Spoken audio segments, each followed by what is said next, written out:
Welcome to the Mind of Business Success podcast. I'm your host, Alicia Kramer. Our guest today is Sandra Nomoto. Let's talk about fixing up your content because there's a good chance that there's some bad stuff going on. Welcome to the show, Sandra. Thanks so much, Alicia. My pleasure to be here. Let's start by talking about what you are doing in your business and how you're helping people fix their content problems. So yeah, I operate as the content doctor. I'm in Vancouver, Canada.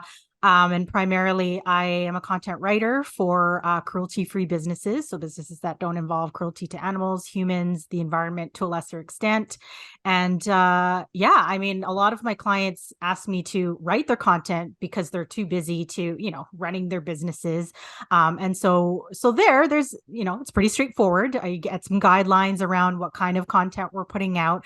But then I do have the clients that, like to put first drafts out themselves. Maybe they're great speakers, and then they use like a voice to text tool, and then they send me that document and say, turn this into a blog. And I really love that that kind of work, editing, where we're starting with the client's voice and then just cleaning it up. And so yeah, I mean, where do you want to go? There's a ton we can talk about when it comes to content. Let's talk about where people are getting tripped up the most with respect to content. We've had other conversations on the podcast about, consistency is important and coming up with ideas for content and stuff like that. And I'm sure you see this, that there are some pretty common reoccurring areas where people are getting in their own way and they're not getting either the content done, or they're overthinking it, or they're putting out stuff that is just simply not helpful at all. So why don't we start there? Yeah, I think you nailed it when you said consistency, because that's the key. I always like when I start with clients to look at the basics. Obviously, social media, emails, and then blogs. A lot of clients neglect blogs because I know they're not sexy. They just sit there on your website. But it's really important for SEO and for people finding you on Google. So it's just, do you have this consistent flow where you know how many times, let's say a week or a month, you are putting out this content? And I think that is the basis. You can always add more. And what I see a lot of companies doing is, maybe neglecting the blog or the email side, but they go hard on social. They're doing multiple times a day, and there's nothing wrong with that. But again, you just want to make sure all those bases are covered. And then in terms of the social media content, what I see is either the posts are too long, like you really only have 2 seconds to capture your followers' attention, and if your post is too long, they may not get the gist of what that message is that you're trying to get across. Or I see a lot of folks now putting a lot of effort into video, which is great, but then there's no description, and that's actually a waste of time, because if somebody is trying to search and your video actually is the answer to that search, if you don't put a video, if you don't put a written description along with that video, it's a complete waste of time. And so there's a lot of these like little things that I think could be tweaked. Like a lot of companies are almost there with that consistency, but things like that. It's so interesting as I am getting a little bit more comfortable with some of the newer social media platforms. When I had my YouTube channel up, which I don't know, it's been well over 10 years now, I would put hypnosis audios up and things like that. And sometimes they'd go viral, I guess you could say, back then, and I'd get, hundreds of thousands of views or whatever. And it seemed very easy, very natural, right? Very intuitive. But then, the landscape of things is always changing. And I really was somewhat resistant for a long time to even starting an Instagram account. And then I was like, okay, well, for my business, I will do it. Right. And then kind of learning that whole new landscape. And I see that there is a learning curve with each different social media platform. Yeah. So the type of stuff that might be more effective on Facebook or LinkedIn is not necessarily the same content that is going to be effective on Instagram. And some of those little nuances that I've started to notice as I actually spend a tiny little bit more time on those platforms. Like on Instagram, videos, I've noticed I found myself, I would scroll and I don't like the audio. And so if a video was engaging and it had the text on there, sometimes I'd get hooked in and I'd watch the whole thing because I could read it. And then I was like, shit, I'm not doing that. I probably should start doing that. So there's like those little nuances that do actually make a difference. And I'm wondering if you see that sometimes people are maybe posting consistently, but the way that they're using each of the social media platforms or the way that they're using their blog even might be ineffective, we could say. Yeah, I see a lot of posting the same content to multiple platforms, and I totally get it. Like, that's actually my strategy. I don't like to create new things for every new platform. However, if you tag, let's say an Instagram handle, and then you push that to LinkedIn, it's just not going to work, because unless that person is LinkedIn and you tag them properly on another platform, they won't see it, they won't share it. And so it's things like that where there's no, yeah, I think it's really effective if you want to do that, share, essentially the same message across different platforms. But yeah, pay attention to those things. Like if you're tagging, make sure that it's appropriate for different platform, because it just doesn't work when you see that Instagram tag and it goes nowhere on Twitter or LinkedIn. So yeah, I think it's worth having a second eye, or or hiring a virtual assistant to do something like that, where here's the core message, here are the hashtags, but then make sure it's appropriate for each platform.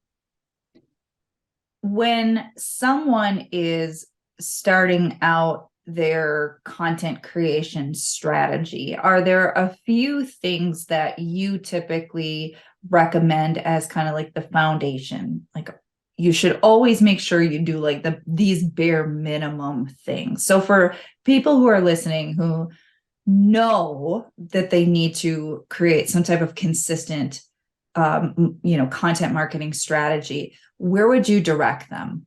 How would you say, at very least do this? Yeah, great question. I usually don't get involved in this on the strategy side because, I'm a writer. I jump in and do according to the frequency that they've already established. But as a result of publishing my second book, which is marketing related, I'm now doing more consulting. And so if I were to work with a startup or someone who just wants to revamp their whole strategy and sort of start from square one, I would say choose a frequency on social, like 3 or 5 times a week, I would say is probably a good thing to start. And let's determine what kind of content we're going to post on each of those days. I think, just having that idea and getting organized will help, with the process later, because you don't want to be stuck on that day going, okay, what am I going to post today? Having a good plan, I think, is a good idea. And then in terms of the blog, maybe start with once a month, working up to weekly. And then same thing with email start once a month, and then you can always increase the frequency. So that's where I would suggest to start. And then again, having some sort of a plan in terms of the types of content that you'll share accordingly. You mentioned email, and that is something that I haven't talked about a lot with other guests on this podcast, but it's such an important part of communicating with prospective clients and customers, as well as existing clients and customers.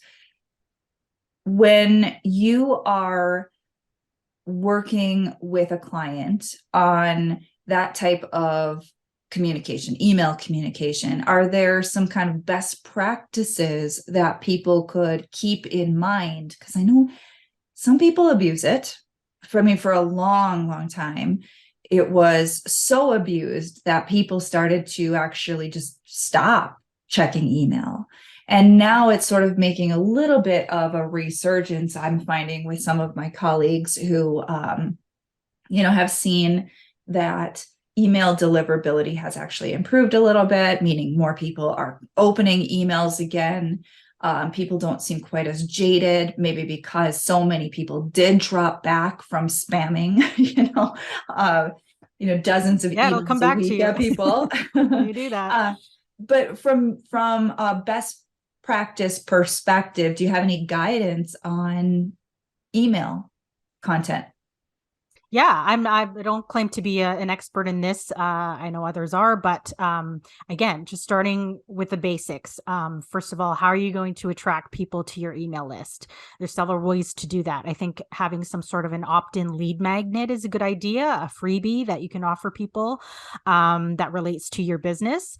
Contests are always a good thing. Offer some sort of a prize, and you have to enter by email to win. And then nurturing that list. Again, consistency is key. If you start right off the bat sending daily and people don't know to expect that, you might get the unsubscribe button, a few days later. But again, setting up expectations when people should expect to hear from you in their inbox. I think, again, monthly is a good thing to start with. You can always increase that to increase that frequency to weekly, and then the odd, you've got a sale or a discount, some sort of promotion. I think it's fine to add another add another blast there to your regular frequency. But yeah, that's how I would recommend to start with. Well, let's shift gears just a little bit, because I'd love to speak with you as a growing entrepreneur about your own mindset journey. And as you know, I like to sometimes ask my guests if they're willing to share a mindset challenge that they have personally had to overcome in order to get to where they are in their business today. So is there something that you would be willing to share with us that you've had to work on, work through, and break through to get to where you are? Yeah, I feel like I'm in it right now as we're recording this, because I ran a previous business. It was a public relations agency for just over 10 years. And I remember, like, all of this advice that I received back in that first business is coming to me now, because I remember people saying, "Oh, you've got to scale to six figures. You've got to scale to six figures." And in that business, I was never able to reach that in that first business. And I don't, I think I was still very successful running that business, even despite not reaching those numbers. And in this business, I do want to reach that level, just because I'm at the age now where, I'm getting older and I've got to think about my future. And so, I my big project for 2022 was launching my second book, and that really took up all of my time. And around the late summer, fall, I found myself with a lot of my ongoing clients left, for primarily economic reasons, nothing that I was doing. But I was so focused on the book launch that I didn't even, think about my own numbers. And so January rolled around and I'm like, oh, I really need to step up my game here. And luckily, I tapped into a lot of the resources that I have. So I took a course, attended an online conference, and from there I got a lot of resources in terms of like just more ideas on how to scale. And so I'm in this phase right now where I'm trying to I've actually updated my webpage and framed things a lot easier, so that hopefully whether it's folks who are starting out, just want to start with a one-time project, or folks who are ready to hire me on a monthly ongoing basis, hopefully I'm capturing all of the potential clients there. But yeah, that's sort of what's happened in the last few months. We've all been in those situations where we're sort of given another chance to make things the way we wanted them to be. And we do have, we've got an opportunity, right, to look at maybe what fears, what doubts, what insecurities, like what are the old limiting beliefs that you had then that maybe held you back, that now you're given another opportunity to clean up, to break through, that will help catalyze you to that next step. And those patterns will keep repeating themselves. I'm sure everyone listening can recall probably multiple different stages in their life where they've seen that same pattern present itself. And I developed this sort of mantra for myself of many years back that was, I'm going to do it right this time. And that is sort of like, get my head in the game, let go of the bullshit. Let's make sure that, we're getting it this time. We get it right this time. And I encourage everyone listening to find their own sort of little mantra, their own little pep talk, because it's so easy to default to our old beliefs, our old expectations, and recreate a lot of the same old patterns, the same old situations. And it slows us down. It holds us back. Sometimes it keeps us stuck in the same exact pattern, whether it's financially or whatever. But if you can find something, some affirmation, some mantra, something that you can grab a hold of that is, it just clicks in your mind and it shifts your mindset enough from being focused on the problem to focused on the solution. It's amazing how much we can actually transcend, shift, and break through when we've been able to pivot, make that one slight pivot in our mindset, going from shit, there's that same old pattern again, or there's that same old financial thing again, or whatever it is, right? That same old, limit that I keep hitting with the clients or the customers or whatever, and find your mantra. Like I said, for me, it was, I'm going to do it right this time. And every time I think I want to take that. I love that. Yeah, because I do feel like with this business, I've been given a second chance. Like I've learned all these lessons from those 10 years, and now it's time to apply them. And already in my first year of business, like right out of the gate, I was really successful and just like made the most amount I ever have in a year. And so I was like, all right, I'm on the right track. But yeah, you said it right there. It's going back to old patterns. And so yeah, using that mantra, I'm doing it right this time. I love that because it already I feel like there's already a mindset shift of, oh, I'm going to do it differently than how I was running my previous business, so that I don't fall into those old traps. So I love that. I feel like I've gotten a big tip already. All right, excellent. Well, Sandra, how can our listeners connect with you? So they need some help with their content. They need a little content doctoring. Where can they find you? So you can go to thecontentdoctor.co. And then I've also got a suite of services for authors, as well as my book, Vegan Marketing Success Stories. And you can find those all with my name. So sandranomoto.com, and the same thing everywhere on social media. Thank you so much for being with us today, for sharing tips and being so honest about your own mindset stuff that you are working through. I think that it's probably something that a lot of other people listening can relate to, regardless of what stage they're at. And I think it's been a wonderful conversation. So thank you so much for being with us. You're so welcome. And it's been a real gift to chat with you, Alicia.